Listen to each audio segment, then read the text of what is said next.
Hi guys, તો હું તમને આજે બીકોમ સેમ 5 માં ઠીક છે ભણાવવા જઈ રહ્યો છું ભંડોળ પ્રવાહ પત્ર. ઠીક છે, તો તમારું ચેપ્ટર છે ભંડોળ પ્રવાહ પત્ર. ઠીક છે, બીકોમ સેમ 5 માં. ઓકે, ચાલો. તો ભંડોળ પ્રવાહ પત્ર શું છે, કેમ બનાવવામાં આવે, ઠીક છે, તો એની ચર્ચા કરીએ આપણે પહેલા. તો ભંડોળ આપણને આ નામથી જ ખબર પડે છે ભંડોળ. ઠીક છે, ને પ્રવાહ શું, ભંડોળ અને પ્રવાહ. ઠીક છે, એટલે કે આપણી પાસે મૂડીનો ભંડોળ હોવો જોઈએ. ઠીક છે, ઓકે. એટલે કે ભંડોળ એટલે કે આપણે જોવા જઈએ તો મિલકત કેટલી છે આપણી પાસે. ઠીક છે, દેવા કેટલા છે. ઓકે, ઠીક છે, એનું કઈ રીતે આપણે એનો ઉપયોગ કરીએ છીએ, રોકડ કેટલી છે આપણી પાસે. ઠીક છે, તો રોકડનો આપણે કઈ રીતે ઉપયોગ કરીએ છીએ, ક્યાંથી આવે છે, ઓકે, ને એનું કઈ રીતે આપણે એનો ઉપયોગ કરવાના છે એ બતાવે છે આ ભંડોળ પ્રવાહ પત્રક. પ્રવાહ એટલે અવર જવર. ઠીક છે, રોકડની અવર જવર થવી જોઈએ. ઠીક છે, ભંડોળની અવર જવર થવી જોઈએ. ઠીક છે, તો એ રોકડ પ્રવાહ ભંડોળ પ્રવાહ પત્રક બતાવે છે આપણને. Okay okay.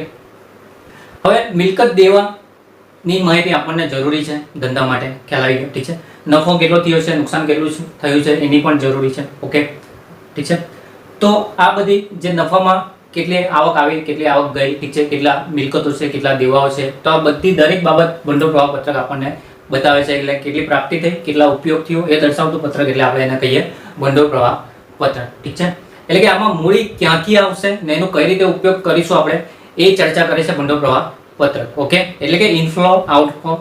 ઓકે, એટલે કે ઇનફ્લો ને આઉટફ્લો ની વાત છે આમાં. ઓકે, ઠીક છે, એટલે કે ભંડોળ ક્યાંથી મળશે આપણને, ક્યાંથી મળશે, તો એક તો આપણે વાત કરીએ કે રોકડ ક્યાંથી મળશે.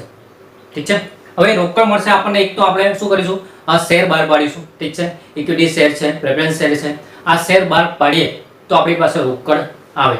ઠીક છે, એટલે કે ભંડોળ મળે આપણને. ઠીક છે, તેવી જ રીતે એટલે કે એને કહેવાય પ્રાપ્તિ. ઓકે, પ્રાપ્તિ એટલે કેટલી રોકડ આપણી પાસે, ભંડોળ કેટલું આવે છે એને આપણે પ્રાપ્તિ કહીએ છીએ. ઓકે, તો એક તો શેર બહાર પાડીને આ રોકડ આવશે. ઓકે, શું કરવું પડશે, આપણે શેર બહાર પાડવા પડશે. ઠીક છે, પ્રાપ્તિની વાત કરીએ આપણે તો પહેલા તો શેર બહાર પાડવા પડશે તો આપણી પાસે રોકડ આવશે. ઠીક છે, ઓકે. બીજું કે આપણે બેંકમાંથી કે કોઈની પાસેથી બી, ઠીક છે, લોન લેવી પડશે. લોન લઈએ તો રોકડ આવે. ઠીક છે, તો લીધેલ લોન, તો લોન લઈએ તો પણ આપણી પાસે રોકડ આવે છે. ઠીક છે, એટલે કે ભંડોળની પ્રાપ્તિ થાય છે. ઓકે, બીજું કે આપણે શું કરીએ, કોઈ આપણી પાસે મિલકતો છે, કાયમી મિલકતો, તો કાયમ મિલકતોને વેચી દઈએ, કે કાયમ મિલકતોનું વેચાણ કરીએ તો પણ આપણી પાસે રોકડ આવે. રોકડ એટલે કે ભંડોળ આવે, એની પ્રાપ્તિ થાય. ઠીક છે, તેવી રીતે આપણી પાસે કોઈ રોકાણ છે તો રોકાણનું વેચાણ કરીએ તો પણ આપણી પાસે પ્રાપ્તિ થાય છે ભંડોળની. ઠીક છે, ઓકે ઓકે. અન્ય કોઈ આવકો, તો આવકો દ્વારા બી આપણને રોકડની પ્રાપ્તિ થાય છે, ભંડોળની પ્રાપ્તિ થાય છે. ઓકે, ઠીક છે. તેવી રીતે ઉપયોગની વાત કરીએ તો એનો કઈ રીતે આપણે ઉપયોગ કરવાનો છે. ઠીક છે, તો આપણે શું કરીએ છીએ, ઉપયોગ એટલે રોકડ જાય. ઠીક છે, રોકડ જે રીતે જશે એ ઉપયોગમાં આવશે બધું. ઠીક છે, તમારે એટલું યાદ રાખવાનું, જેટલી રોકડ આપણી પાસે આવશે એ બધી પ્રાપ્તિમાં જશે, ને જેટલી રોકડ જશે એ બધું ઉપયોગમાં. ઠીક છે, તો એનો ઉપયોગ કઈ રીતે કરીએ. ઠીક છે, તો પહેલા તો કોઈ બી કાયમ મિલકતની આપણે ખરીદી કરીએ તો રોકડ જાય. ઠીક છે, તો કાયમી મિલકતોની ખરીદી કરવાથી શું થશે, રોકડ જશે એટલે ઉપયોગમાં આવશે કાયમ મિલકતોની ખરીદી. ઠીક છે, બીજું કે કોઈ પણ રોકાણની ખરીદી કરીશું તો પણ રોકડ જશે, તો રોકાણની ખરીદી કરીશું તો પણ રોકડ જશે, એટલે કે એનો ઉપયોગ આપણે સારી રીતે કર્યો, કાયમ મિલકતમાં રોકાણ કરીને કર્યો. ઠીક છે, રોકાણ કરીને કર્યું. ઠીક છે, ઓકે. તેવી રીતે જે આપણે લોન લીધેલી હશે, ઠીક છે, તો કોઈ લોન લીધેલી હશે, ઠીક છે, તો એ લોનને બી પરત તો કરવી પડે, પરત કરીએ એટલે રોકડ જાય. ઠીક છે, તો લોન પરત કરવાથી પણ રોકડ જશે. ઠીક છે, ઓકે. બીજું કે શેર બહાર પાડવા આવે. ઠીક છે, કોઈ વાર પ્રેફરન્સ શેર બી પરત કરવા પડે આપણે. ઠીક છે, તો પ્રેફરન્સ શેર પરત કરીએ તો પણ રોકડ જશે, ખ્યાલ આવી ગયો. ઠીક છે, બીજું કોઈને ડિવિડન્ડ આપવાથી બી રોકડ જશે, એટલે કે ડિવિડન્ડની ચૂકવણી કરીશું આપણે તો પણ રોકડ જશે. ઠીક છે, તો પ્રાપ્તિનો ઉપયોગ તમને પૂછી શકે એક્ઝામમાં, ખ્યાલ આવી ગયો. ઠીક છે, તો કઈ રીતે રોકડ આવે ભંડોળમાં, તો આપણે શું કરીએ, શેર બહાર પડે તો રોકડ આવે, લીધે લોન લઈએ તો રોકડ આવે, કાયમી મિલકતોનું વેચાણ કરીએ તો રોકડ આવે, રોકાણનું વેચાણ કરીએ તો રોકડ આવે, એટલે કે આપણને ભંડોળ થાય. ઠીક છે, એનો ઉપયોગ કઈ રીતે કરીએ આપણે? તો કોઈ પણ કાયમ મિલકતનો ધંધામાં ખરીદી કરીએ, રોકાણમાં આપણે એનું રોકાણ કરીએ એટલે કે એની ખરીદી કરીએ, લોન પરત કરવાની હોય, ઠીક છે, તો પણ રોકડ જાય, પ્રેફરન્સ શેર પરત કરવાના હોય તો પણ રોકડ જાય છે, અને ડિવિડન્ડની ચૂકવણી થાય તો પણ રોકડ જાય છે. એટલે કે તમારે છેલ્લે જે ભંડોળ પ્રવાહ પત્રક જે બનાવવાનું છે એમાં તમારે ઉધાર બાજુ પ્રાપ્તિ હોય ને જમા બાજુ ઉપયોગ હોય. તો પ્રાપ્તિમાં જે રોકડ આવે તે બતાવવાની છે ને ઉપયોગમાં જે રોકડ જાય છે એની એન્ટ્રી તમારે બતાવવાની છે, ઠીક છે. એટલે કે ભંડોળ પ્રવાહ શું છે?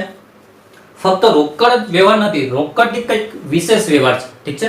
જ્યારે રોકડ વ્યવહાર એક રોકડ પ્રવાહ પત્રક બી તમને ભણવામાં આવે છે, પરંતુ એમાં ફક્ત જનરલી રોકડ વ્યવહારની વાત થાય છે. પરંતુ ભંડોળ પ્રવાહ પત્રકમાં શું છે? રોકડની કંઈક વિશેષ બી વાત થાય છે. જેમ કે એમાં બંને અસર કરે છે, એક તો રોકડ વ્યવહારની અસર પણ કરે છે ને કોઈ ઉધાર વ્યવહારની પણ અસર કરે છે, ઠીક છે, ભંડોળ પ્રવાહ પત્રકમાં, ઠીક છે. તો આ રીતે ભંડોળ પ્રવાહ પત્રક બને છે, ઠીક છે. ઓકે, એની પત્રક હું પછી તમને સમજાવીશ, ઠીક છે. એના પહેલા હવે આપણે લઈએ કે ભંડોળ પ્રવાહ પત્રક બનાવવાથી આપણને શું ફાયદા થાય છે? ખ્યાલ આવ્યો? શું એનું બેનિફિટ આપણને થાય છે? ખ્યાલ આવ્યો? એટલે કે એનું મહત્વ શું છે તો એની ચર્ચા કરીશું આપણે, ઠીક છે. ઓકે, હવે ભંડોળ પ્રવાહને ચોખ્ખી મિલકત બી ચોખ્ખી કાર્યશીલ મૂડી પણ કહીએ છીએ આપણે, ઠીક છે. કારણ કે એમાં ચોખ્ખી કાર્યશીલ મૂડી એટલે શું? કે ચોખ્ખી કાર્યશીલ મૂડી એટલે ચાલુ મિલકતો માઇનસ ચાલુ દેવા, ઠીક છે. એટલે કે ચાલુ મિલકતમાંથી ચાલુ દેવા બાદ કરીએ તો આપણને ચોખ્ખી કાર્યશીલ મૂડી મળે છે. એટલે કે ભંડોળ પ્રવાહ પત્રક જે છે તો વ્યવહારોમાં શું ફેરફાર થાય છે, ભંડોળમાં શું ફેરફાર થાય છે તે બતાવતું પત્રક એટલે કે ભંડોળ પ્રવાહ પત્રક, ઠીક છે. ઓકે, તો ચાલુ મિલકત માઇનસ ચાલુ દેવા આપણે કરીએ તો ચોખ્ખી કાર્યશીલ મૂડી મળે. એટલે કે એક રીતે એને ભંડોળ પ્રવાહ પત્રક પણ કહી શકીએ આપણે, ઠીક છે. ઓકે, હવે આપણે જોઈશું ફાયદા. તો ફાયદામાં આપણે ચેક કરીએ. ઓકે, તો ફાયદામાં પહેલું છે એનો શું મહત્વ છે, ઠીક છે. તો જનરલી એ અવર જવરની વાત કરે છે, ઠીક છે. પ્રવાહ છે, ભંડોળ કઈ રીતે આવે છે, કઈ રીતે જાય છે, એનો કઈ રીતે એનો આપણે ઉપયોગ કરીએ છીએ એની વાત કરે છે. એનો મહત્વનો ઉદ્દેશ છે ભંડોળ પ્રવાહ પત્રકનો, ઠીક છે. તો ફાયદામાં એક તો એ શું કરે છે કે ભંડોળની પરિસ્થિતિ દર્શાવે છે. શું દર્શાવે છે? ભંડોળની પરિસ્થિતિ દર્શાવે એટલે કે રજૂ કરે, ઠીક છે. એટલે કે જે ભંડોળ પ્રવાહ પત્રક બનાવવાથી આપણને ભંડોળની પરિસ્થિતિની રજૂઆત થાય. એનો મતલબ છે કે આપણી પાસે જે નાણાકીય પરિસ્થિતિ છે એની રજૂઆત થાય છે. ઓકે, એનું પરિણામ બતાવે છે. કોઈ વાર શું છે કે નફો થવાથી પણ આપણને નાણાકીય તંગી અનુભવાય છે, ઠીક છે. તો આ તંગી કઈ રીતે આવે છે, ઠીક છે, એ સંચાલકે જોવાનું હોય છે, ઠીક છે. તો એને ખ્યાલ આવશે ભંડોળ પ્રવાહ પત્રક પરથી. એટલે કે ધંધા માટે વિકાસ જરૂરી છે ને વિકાસ માટે આપણે કાયમી મિલકતોમાં કેટલું રોકાણ કરી દીધું છે જેના લીધે આપણને રોકડની તંગી અનુભવાય છે, ઠીક છે. તો એ સંચાલકે જોવાનું છે. તો એ તમને માહિતી શેમાંથી મળશે? ભંડોળ પ્રવાહ પત્રકમાંથી મળશે કે રોકડની તંગી આપણને સર્જાય છે નફો હોવા છતાં. ખ્યાલ આવી ગયો, ઠીક છે. એનો મતલબ ભંડોળની પરિસ્થિતિ એ રજૂ કરે છે આપણને, ઠીક છે. નંબર 2, વિકાસ માટે એટલે કે ધંધાના વિકાસ માટે, ઠીક છે. તો વિકાસ માટે શું કરે છે? નાણાકીયની ફાળવણી કરે છે. નાણાકીય ફાળવણી એટલે કે ધંધાના વિકાસ માટે નાણાકીયની ફાળવણી, યોગ્ય ફાળવણી થવી જોઈએ એ પણ જરૂરી છે. ઓકે, એટલે કે ધંધા માટે વિકાસ તો જરૂરી છે, વિકાસ કરવો જ પડશે, ઠીક છે. ઓકે ઓકે, જેમ આપણા વડાપ્રધાન શ્રી નરેન્દ્ર મોદી કહે છે ભારતનો વિકાસ, ઠીક છે, એ રીતે ધંધા માટે પણ વિકાસની જરૂર છે. ઓકે, તો ધંધા માટે જે વિકાસ માટે નાણાકીય વિકાસની જરૂર પડે છે આપણને, ઠીક છે. તો સ્વાભાવિક છે કે નાણાકીય સાધનો આપણી પાસે ઓછા જોવાના છે, ઠીક છે. જેથી આપણને શું છે એ નાણાકીય સાધનને યોગ્ય જગ્યાએ યોગ્ય સાધનોમાં એની ફાળવણી કરવી જરૂરી છે ધંધાના વિકાસ માટે, ઠીક છે. તો એનો ખ્યાલ આપણને આપે છે. તો વિકાસ માટે નાણાકીય ફાળવણી કઈ રીતે કરવી એ સંચાલકોનો ભંડોળ પ્રવાહ પત્રક પરથી ખ્યાલ આવી જાય છે. ખ્યાલ આવી ગયો, ઠીક છે. નંબર 3, તો ભવિષ્યના નાણાકીય પ્રશ્નોની રજૂઆત. ઓકે, એટલે કે ભવિષ્યમાં નાણાકીય પ્રશ્નોની રજૂઆત કરે. એટલે કે ભવિષ્યમાં કોઈ તાત્કાલિક કોઈ પરિસ્થિતિ આવી બને જેથી આપણને નાણાંની જરૂર પડે, ઠીક છે. તો એ નાણાંની જે જરૂર પડે છે આપણને, ઠીક છે, તો કઈ રીતે પડે છે, કોની પાસેથી, ઠીક છે, લેવા પડશે, ઠીક છે. તો એ બધો ખ્યાલ આવે. તો કેટલા નાણાંની આપણને જરૂર પડે છે, ક્યાંથી મળશે, ઠીક છે. ઓકે, ઓકે, તો એનો ખ્યાલ આપણને આવે, એટલે કે ભવિષ્યમાં નાણાંની જે પરિસ્થિતિ તંગી ઊભી થવાની છે એનો ખ્યાલ પહેલેથી જ આપણે અંદાજિત કરવું પડે. એટલે સંચાલકોએ પહેલેથી જ ભંડોળ પ્રવાહ પત્રક બનાવીને એનો અંદાજ કરી દેવું પડે કે ભવિષ્યમાં કેટલીક નાણાંની જરૂર પડશે. તો એનો અંદાજ એમને ક્યાંથી આવશે? ભંડોળ પ્રવાહ પત્રક બનાવીને આવશે, એના પ્રશ્નોનો અંદાજ આવશે એ લોકો. ઠીક છે, ઓકે. નંબર 4, ક્યારે કેટલા નાણાંની જરૂર પડશે અને ક્યાંથી મેળવીશું? તો ક્યારે કેટલા નાણાંની જરૂર પડશે અને ક્યાંથી એ મેળવીશું આપણને એનો ખ્યાલ પણ ભંડોળ પ્રવાહ પત્રક પરથી આવશે. એટલે કે જો આપણને નાણાંની જરૂર પડે તો એ નાણાં આપણે ક્યાંથી લાવવા? ઠીક છે, તો બેન્કરો છે એમની પાસેથી લાવવા, ઠીક છે, કે સરાફો પાસેથી લાવવા, કે અન્ય કોઈ વ્યક્તિઓ પાસેથી લાવવા. ઠીક છે, તો એ લોકો એમને એમ જ આપણને નાણાં તો આપી નહીં દેશે. એ લોકો શું કરશે? આપણી પાસે ધંધાની માહિતી માંગશે કે આપણી ધંધાની માહિતી કેવી છે, ઓકે, આપણો ધંધો કઈ રીતે ચાલે છે, ઠીક છે, આપણે ટાઈમ પર એ લોકોને લોન ચૂકવી શકીશું કે નહીં, ઠીક છે, એનો ખ્યાલ એ લોકો માંગે છે, એની માહિતી એ લોકો માંગે છે. ઠીક છે, તો આપણે શું કરીએ? સંચાલકો શું કરીએ છે? તો ભંડોળ પ્રવાહ પત્રક એ લોકો પહેલેથી જ બનાવ્યું હશે તો આ માહિતી આપતા એકદમ સરળતા થાય છે. એ લોકોને આપણે આમ ભંડોળ પ્રવાહ પત્રક બતાવી દઈશું તો એ લોકો સરળતાથી એમાંથી માહિતી મેળવીને આપણને લોન આપી શકે છે. ઠીક છે, તો એના માટે પણ આ જરૂરી છે. નાણાં કઈ રીતે મેળવવા, ક્યાંથી મેળવવા, ઠીક છે, તો એના માટે આ જરૂરી છે ભંડોળ પ્રવાહ પત્રક. તો આ ચારે એના શું છે? ફાયદાઓ છે, મહત્વ છે. ઠીક છે, હા, તો એના ગેરફાયદો તો જનરલી છે નહીં, એક જ છે ગેરફાયદો, કે આપણે ડિપેન્ડ જો આના પર થઈ જાય ભંડોળ પ્રવાહ પત્રક પર તો એ ખોટું છે. ખ્યાલ આવી ગયો? ઠીક છે, આપણે વધારે આશાવાદી બની જઈએ છીએ આના પર. ઠીક છે, તો એ ખોટું છે, કારણ કે નફા નુકસાન ખાતું અને પાકો સરયું મૂળ જે વ્યવહારો છે એના પરથી જ આવે છે. એટલે કે સારું ચિત્ર તો એ જ બતાવે છે. ઓકે, તો ડિપેન્ડ થઈ જવું ભંડોળ પ્રવાહ પત્રકમાં તો એ જરૂરી નથી. ખ્યાલ આવી ગયો? ઠીક છે, કેમ કે એના માટે આપણને નફા નુકસાન બી જરૂરી છે, પાકો સરવૈયો બી જરૂરી છે. તો એની એક ખામી છે, ઓકે, ગેરફાયદો છે. ઠીક છે, ઓકે, તો આ થયું તમારું ભંડોળ પ્રવાહ પત્રકની થિયરી. ઠીક છે, તો જોઈ લેજો. ઓકે, ઠીક છે, હવે હું તમને પત્રક સમજાવી દઉં. ઠીક છે, ચાલો, તો હું તમને પત્રક સમજાવી દઉં. ઠીક છે, હવે જો ભંડોળ પ્રવાહ પત્રકમાં શું કરવાનું હોય છે? આપણે પહેલા તો પહેલા કાર્યશીલ મૂડીમાં ફેરફાર દર્શાવતું પત્રક તમારે બનાવવાનું હોય છે. કયું પત્રક? કાર્યશીલ મૂડીમાં ફેરફાર દર્શાવતું પત્રક. ઠીક છે, તો બીજી રીતે ભંડોળ પ્રવાહ પત્રકને આપણે ચોખ્ખી કાર્યશીલ મૂડી પણ કહી શકીએ છીએ, કારણ કે એમાં તમારે કેટલા દેવા છે, કેટલી જવાબદારીઓ છે, એમાં શું ફેરફાર થાય છે, શું વધારો ઘટાડો થાય છે, એની માહિતી તમારે બતાવવાની હોય છે. ઠીક છે, એટલે કે વધે તો શું ને ઘટે તો શું. ઠીક છે, ઓકે, તો તમારે પત્રકમાં શું કરવાનું હોય છે કે તમારે વિગત, ઠીક છે, ઓકે, પછી ગયા વર્ષની માહિતી,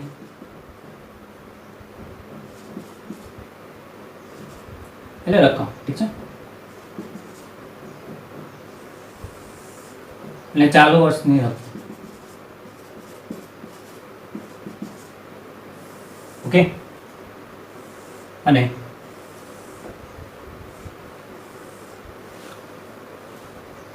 વધારો અને ઘટાડો. ઠીક છે, તો આ તમારે બતાવવાનું છે, વધારો અને ઘટાડો. ઠીક છે, ઓકે, ચાલો, તો જનરલી આ બે કોષ્ટકમાં બી થઈ જાય, પરંતુ 4 કોષ્ટક આપણે દોરીએ છીએ. ઠીક છે, હવે તમારે શું છે?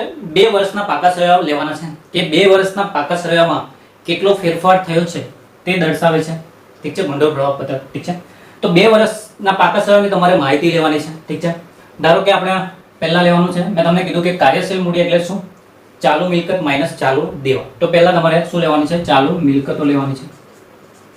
ઓકે, એટલે કે ચાલુ મિલકતોમાં ગયા વર્ષની તુલનામાં આ વર્ષે કેટલો ફેરફાર થયો છે, વધારો થયો છે કે ઘટાડો થયો છે, ચાલુ દેવામાં વધારો થયો છે કે ઘટાડો થયો છે, એ તમારે જોવું પડશે. ઠીક છે, હવે પહેલા તમારે લેવાનું છે ચાલુ મિલકતો. જેટલી પણ પાકા સરવાળામાં ચાલુ મિલકતો આપી છે એ બધી લઈ લેવાની. ઠીક છે, ઓકે, હા, ઉદાહરણ તરીકે હું જોઉં કે દેવાદારો આપ્યા છે. ઠીક છે, ધારો કે ગયા વર્ષની માહિતીમાં, એટલે કે 2 વર્ષની માહિતી તમને આપી હશે, જેમ કે 2019ની માહિતી અને 2020ની માહિતી, દાખલા તરીકે. ઠીક છે, તો ગયા વર્ષની માહિતી પહેલા લખવાની, પછી ચાલુ વર્ષની માહિતી. ઠીક છે, તો ગયા વર્ષમાં ધારો કે 20,000 હશે એવું આપણે વિચારી લઈએ. ઠીક છે, ને આ વર્ષે ધારો કે 25,000 આપ્યા હશે દેવા, ઠીક છે. તો ગયા વર્ષે કેટલા હતા? 20,000. આ વર્ષે એટલે કે ચાલુ વર્ષ કેટલા થયા? 25,000. તો શું છે, મિલકતમાં વધારો થયો છે. 20,000 થી કેટલા થઈ ગયા? 25,000. 5,000 નો વધારો થયો છે. તો વધારો થયો છે તો તમારે વધારાના ખાનામાં લખવાના 5,000. ખ્યાલ આવી ગયો? ચાલુ મિલકતની વાત કરું છું હમણાં, ઠીક છે. તો ચાલુ મિલકતમાં જો વધારો થાય તો તમારે ક્યાં લખવાના? વધારાના ખાનામાં, ઠીક છે. ઓકે. તેવી રીતે કોઈ બીજી ચાલુ મિલકત આપણે ગણી લઈએ, સ્ટોક. ઓકે. તો સ્ટોક ધારો કે પહેલા હતા 15,000, હવે થઈ ગયા 10,000. એટલે કે ચાલુ વર્ષે કેટલા થઈ ગયા છે? 10,000. એનો મતલબ સ્ટોક પહેલા 15,000 હતા ને હવે કેટલા થઈ ગયા? 10,000. તો 15,000 થી 10,000 થઈ ગયો તો શું થયું? 5,000 નો ઘટાડો થયો છે. તો ઘટાડો થયો છે ચાલુ મિલકતમાં, તો તમારે ઘટાડામાં લખવાનું. ખ્યાલ આવ્યો? ઠીક છે. ઓકે. તો તમારે એટલું યાદ રાખવાનું છે, જો ચાલુ મિલકતોમાં વધારો થાય તો વધારાના ખાનામાં, ચાલુ મિલકતમાં ઘટાડો થાય તો ઘટાડાના ખાનામાં. ખ્યાલ આવી? ઠીક છે. ઓકે. ચાલો, ઠીક છે. તો કોઈ બી હજુ એક ઉદાહરણ લઈ લઉં, ઠીક છે. રોકડની વાત કરી લઉં. રોકડ પહેલા 5,000 હતી, પછી 7,000 થઈ ગઈ. તો એનો મતલબ પહેલા 5,000 હતી, ચાલુ વર્ષે 7,000, 2,000 નો શું થઈ ગયો? વધારો થઈ ગયો. તો આપણે ક્યાં લખીશું? વધારાના ખાનામાં. ખ્યાલ આવી ગયો તમને? ચાલુ મિલકતમાં વધારો થાય તો વધારાના ખાનામાં, ઘટાડો થાય તો ઘટાડાના ખાનામાં તમારે લખવાનું છે, ઠીક છે. તેવી રીતે વાત કરીએ આપણે ચાલુ દેવાની, ઠીક છે. તો ચાલુ દેવામાં આપણે લઈ લઈએ લેણદાર. દાખલા તરીકે લેણદાર, ઠીક છે. ચાલુ દેવામાં, ઠીક છે. હવે લેણદારો ધારો કે ગયા વર્ષે હતા 15,000, ઠીક છે. ને આ વર્ષે થયા 22,000. ઓકે. હવે જો લેણદારમાં ગયા વર્ષે તો ખરેખર કેટલા હતા? 15,000 હતા, ઠીક છે. આ વર્ષે ચાલુ વર્ષે કેટલા થઈ ગયા? 22,000. એટલે લેણદારમાં શું થયો? વધારો. ઓકે. લેણદારમાં શું થયો? વધારો. એટલે કે દેવા વધ્યા આપણા, ઠીક છે. તો કાર્યશીલ મૂડીમાં ઘટાડો થાય છે. શું થાય છે? ઘટાડો, ઠીક છે. જેમ મિલકતોમાં વધારો થાય તો કાર્યશીલ મૂડીમાં વધારો થયો, એટલે કે વધારામાં લખ્યો આપણે, ઠીક છે. પણ દેવામાં ઘટાડો વધારો થાય તો કાં લખવાનું? ઘટાડામાં લખવાનું, ઠીક છે. ઊંધું. ખ્યાલ આવી ગયો? દેવામાં વધારો થાય તો ક્યાં લખવાનું? તમારે ઘટાડામાં લખવાનું, ઠીક છે. આના કરતા મિલકતો કરતા ઊંધું. ખ્યાલ આવી ગયો? ઠીક છે. તો 15,000 હતા, 7,000 ના દેવા વધી ગયા એટલે કાર્યશીલ મૂડી શું થઈ ગઈ? ઘટાડો થઈ ગયો. તો કઈ રીતે? ઓકે. તો તમને સમજાવું. મેં તમને કીધું કે કાર્યશીલ મૂડી એટલે બરાબર શું? ચાલુ મિલકત માઇનસ ચાલુ દેવા. ખ્યાલ આવ્યો? ઠીક છે. હવે માઇનસ ચાલુ દેવા છે. શું છે અહીંયા? માઇનસ, ઠીક છે. ઓકે. તો માઇનસ એટલે વધારો, ઠીક છે. તો ચાલુ માઇનસ છે એટલે કે 15,000 છે, પછી શું થયા? 22,000. ઓકે. તો અહીંયા જેમ વધારો થયો તેમ માઇનસની કિંમત વધે, ઠીક છે, કે માઇનસમાં છે. ઓકે. હા, પણ અહીંયા જો ઘટાડો થતે તો આપણે અહીંયા ચાલુ દેવા માઇનસમાં લખતે ને, ઘટાડો એટલે માઇનસમાં. તો માઇનસ માઇનસ શું થઈ જતે? પ્લસ, ઠીક છે. અહીંયા વધારો છે એટલે દેવામાં તો વધારો એટલે પ્લસમાં જ આવશે, ઠીક છે. પણ દેવાદારમાં ઘટાડો થાય તો ઘટાડો એટલે માઇનસ, તો માઇનસ લખીએ તો માઇનસ માઇનસ શું થઈ જાય? પ્લસ. ખ્યાલ આવી ગયો? ઠીક છે. એનો મતલબ શું છે કે લેણદારમાં જો વધારો થાય તો તમારે ઘટાડામાં લખવાનું છે, ઠીક છે. ને ઘટાડો થાય તો વધારામાં લખવાનું છે. ખ્યાલ આવી ગયો? તો અહીં ઘટાડો થયો છે તો ક્યાં લખીશું આપણે? સોરી, અહીં વધારો થયો છે તો ક્યાં લખીશું આપણે?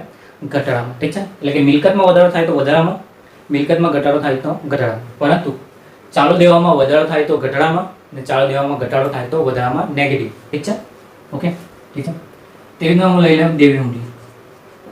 ઓકે. દેવી ઊંડી હતી પહેલા 12,000. ઓકે. પછી થઈ ગઈ 10,000. એનો મતલબ શું થયો?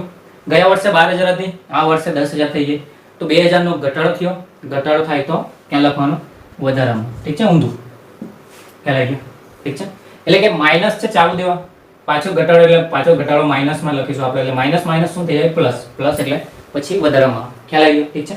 તો આ રીતે તમારે શું બનાવવાનું છે? ભંડોળ પ્રવાહ પત્રકમાં કાર્યશીલ મૂડીમાં ફેરફાર દર્શાવતું પત્રક. એમાં તમારે 4 ખાના દોરવાના છે, ઠીક છે. એટલે કે એમ ટોટલ 5 થયા વિગત સાથે. તો ગયા વર્ષની રકમ લખવાની છે, આ ચાલુ વર્ષની રકમ લખવાની છે. એટલે કે 2 વર્ષના પાકા સરવાળા તમને દાખલામાં આપ્યા જશે, ઠીક છે. એમાં વધારો કેટલો થાય, ઘટાડો. ચાલુ મિલકતમાં વધારો થાય તો વધારામાં, ચાલુ મિલકતમાં ઘટાડો થાય તો ઘટાડામાં, ચાલુ દેવામાં વધારો થાય તો ઘટાડામાં, ચાલુ દેવામાં ઘટાડો થાય તો વધારામાં. ઠીક છે, ઓકે. હવે ચાલુ મિલકત અહીંયા તમે ટોટલ કરી શકો. ઠીક છે, ઓકે. હવે તમારે શું કરવાનું છે, ચાલુ મિલકતમાંથી ચાલુ દેવા બાદ કરીને અહીંયા રકમ આવશે. ઠીક છે, ઓકે. જો આને એ અને બી ગણું. ઠીક છે, તો શું છે, એ માઇનસ બી એટલે કે ચાલુ દેવામાંથી ચાલુ મિલકત એટલે કે કાર્યશીલ મૂડી મળે આપણને. ઠીક છે, ઓકે. ખ્યાલ આવ્યો? ઠીક છે. હું ફક્ત આ બે ખાનાની વાત કરું છું હમણાં. ઠીક છે, એટલે કે ચાલુ મિલકતમાંથી ચાલુ દેવા બાદ કરો તો તમને એક રકમ મળે. ઠીક છે, જેને કહેવાય કાર્યશીલ મૂડી. ઠીક છે. હવે કાર્યશીલ મૂડીમાં વધારો થયો છે કે ઘટાડો, તો આમાં જેનું ટોટલ વધારે હોય તે લખવાનું. ઠીક છે, ઓકે. જેમ કે અહીંયા આપણે, ઠીક છે, તો ઠીક છે, તો જે ટોટલ વધારે છે, જેમ કે અહીંયા જોઈ લઈએ 20, 30, 35 ને 5, 40,000 થયા અહીંયા. ઠીક છે, આ કેટલા થયા 27. ઠીક છે, અહીંયા 30, 40, 42. ઓકે, અહીંયા થયા 32. ઠીક છે, ઓકે. ચાલો કાર્યશીલ મૂડી આપણે જોઈ લઈએ.